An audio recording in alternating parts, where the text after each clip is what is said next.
ولا تحسبن الله غافلا عما يعمل الظالمون إنما يؤخرهم ليوم تشخص فيه الأبصار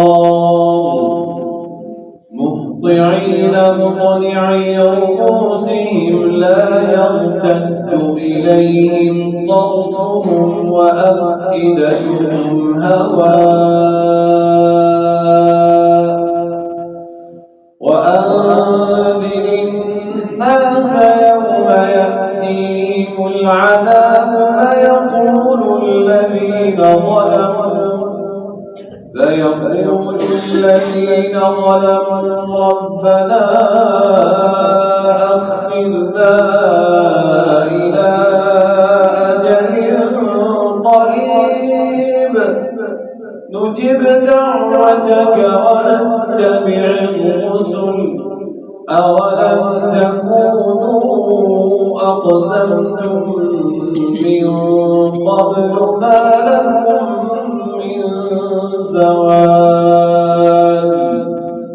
وسكنتم في مساكن الذين ظلموا أنفسهم وتبين لكم كيف فعلنا بهم وضربنا لكم الأمثال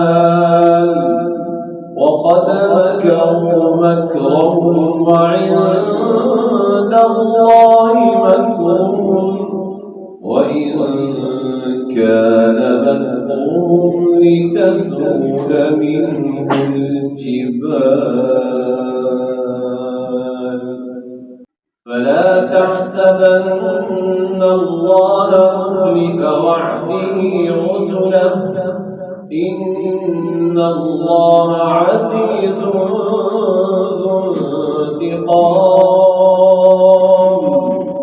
يوم تبدل الأرض غير الأرض والسماوات وبرزوا لله الواحد القهار